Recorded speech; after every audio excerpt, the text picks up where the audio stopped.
Hello, everyone, and welcome back to another episode of The Push with Nick and KP. We are back once again to bring you a weekly recap, this time of Monday Night Raw, which took place on July 27th in Los Angeles, California at the Intuit Dome. This is the go home episode of Raw before SummerSlam. We kick off the show with live feeds of Brock and Oba, the latter being escorted by officials down to the ring. The Hell in a Cell cage has been lowered and surrounds the ring as Adam Pearce and Triple H are inside the ring, along with a scale for the official weigh in. After Oba weighs in, Adam then brings down Brock, who of course is accompanied by Paul Heyman. They walk down to the ring, but then Brock locks the door before going inside of the Hell in a Cell, as Paul and Brock's goal for tonight is to get inside the ruler's head, as their demeanor couldn't be more different on this night. And I have to say it worked. Oba felt like he was being manipulated, and Brock seemed like he was just there for a good time. Here's to hoping that Oba ends Brock's career at SummerSlam. The World Tag Team Champions Division, Austin Theory and Braun Breaker, with Logan Paul and Maxine Dupree, then go up against Otis and Akira Tozawa's the Alpha Academy for the first match of the evening. As announced by the commentary team, this is the first time the Alpha Academy has competed in a match without Maxine on their side. The match doesn't last long, though, as Logan Paul causes interference, as he always does, and this is the only break the Vision need to allow Breaker to land a vicious spear onto Tozawa to get the win. After the match, Breaker begins to try and do it again to Akira, but Otis comes in for the save, but the Vision's number game advantage comes into play, as it always does, and allows him to stand tall here once again. A vicious chair shot from Austin Theory to Otis as he's propped against that steel ring post on the corner for his troubles. The next match of the evening has Javon, Evans, and Rusev going one-on-one once again. Far from the first time we've seen these two go at it, but they have some really good chemistry in ring. Really good matchups these guys put on. This one is no exception. The classic aerial versus big man dynamic that we've come to know and love. This time Javon gets the win over Rusev. I still think Rusev sells too much for his build and character, but a great match nonetheless, even with a large commercial break smack dab right in the middle of it. Our next match of the evening, or excuse me, next segment of the evening has Joe Hendry in the middle of the ring for another concert, this time joined by Danhausen. Doesn't stop there, not even close, as much as we probably wish it should have. We once again see the Mini-Hausens, and they are joined then by the LA Clippers dancers for a mashup of, I believe, and Joe Hendry, kind of with You Are Cursed from Danhausen. Yeah, this is one of those segments. I'm glad my wife wasn't around for this one, because I'm not sure I really could have explained it. It's this was tough. This was rough. I'm not sure I can do this segment justice in a recap, so probably best is one of those segments you just kind of have to go and check out for your own. Develop your own opinion, because anything I say here, it's just not going to come off. It's not going to do the segment justice, for better or worse, however you perceive it. Just go check it out and make that opinion on your own. After this match, however, with the assistance of Ryan Garcia, who is at ringside, the Judgment Day's Dom and JD ambush Joe and Danhausen and the Mini-Hausens to stand tall ahead of Dom and Danhausen matchup this weekend at SummerSlam, which we later find out in the evening. This is going to be a human monies on a pole match. So pretty much sums up the kind of direction of Danhausen. It is what it is. If you love it, I'm happy for you. If you don't, um, it doesn't really matter. WWE has struck gold in the merchandise sales with Danhausen, and unfortunately, his matches don't really live up to the hype. So, yeah, we'll see what they make of that at SummerSlam. The next match of the evening sees Hall of Famer Rey Mysterio going one-on-one with Ethan Paige. Very similar to the Javon and Rusev dynamic earlier in the evening. This one works extremely well. These two also have very good chemistry, but I also listened to the argument that Rey and Ethan can work with pretty much anyone. This is awesome chance from the crowd as Ethan blocks a 619 attempt with the help of the ring apron. He blocks that 619 to land an ego plex to get the win over the Hall of Famer on this occasion.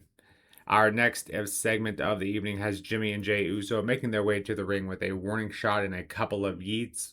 And then Solo Sikoa joins the fray from the crowd, calling out this version of the Bloodline as a pale comparison to the one that he was once a part of.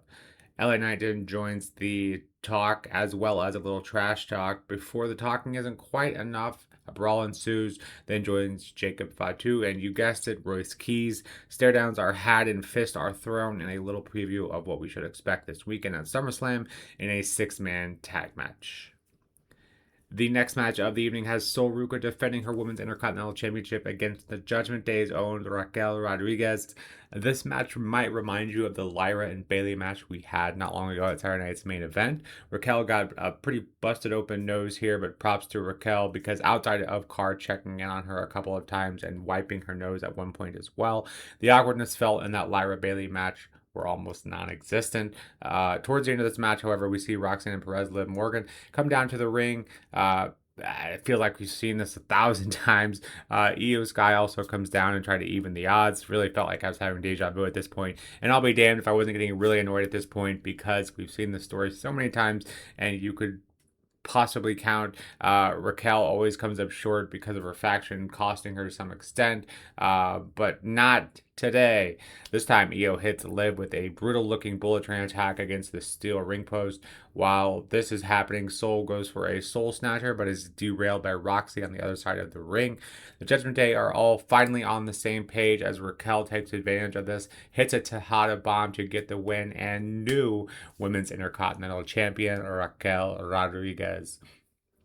Unless you're new to the push, you know this review might be a bit biased because I've always felt Raquel's potential has been far from reached and her improvement in the ring has been tenfold. But on this evening, Raquel finally gets that singles gold on the main roster. A great surprise and very much long overdue for Rodriguez. The last segment of the evening sees our World Heavyweight Champion, the OTC, Roman Reigns, making his way down to the ring. He's not even able to get out and acknowledge me before Seth interrupts him, kind of foreshadowing how this entire segment will go. Seth continues hitting the OTC with the privileged angle and says that reminds Roman that no matter the accolades, he still hasn't been able to beat the Architect when it matters most. Roman's mind games are in full effect here and still working on Roman as he then grabs a chair after hitting a spear and a Superman punch.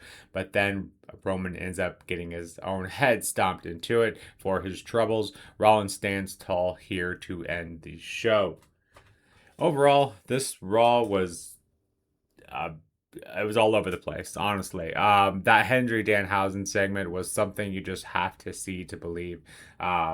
I could tell you what would happen, but it just wouldn't do it justice.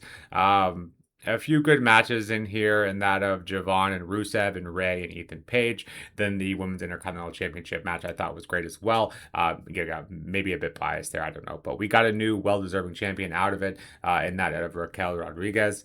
And you could make a case that maybe Sol's reign was a bit wasted, but I think we've also seen a lot of showing us how green Sol still is. I think she still does have some work to do. She has a very bright future ahead of her, but I'm, for one, am not super angry about the reign of that. I've seen a lot of that chatter online.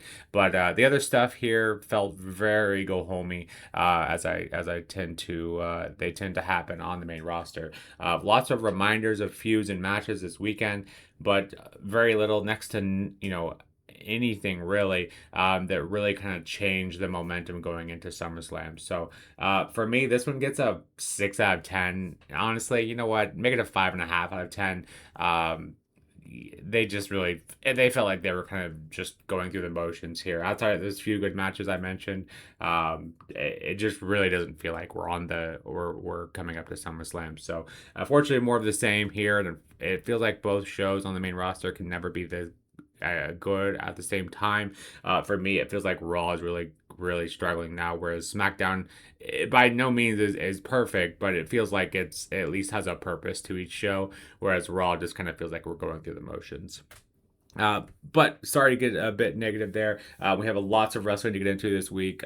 Curious to hear your thoughts on this episode of Raw. Let us know in the comments below if you like what we're putting out here. We'd love to hear from you. And don't forget to hit that like and subscribe button as well. We have a very special video coming up tomorrow. And then we have predictions for SummerSlam and, of course, reactions as well. And then coupled in there, we have our NXT project and our SmackDown and NXT recap coming up as well.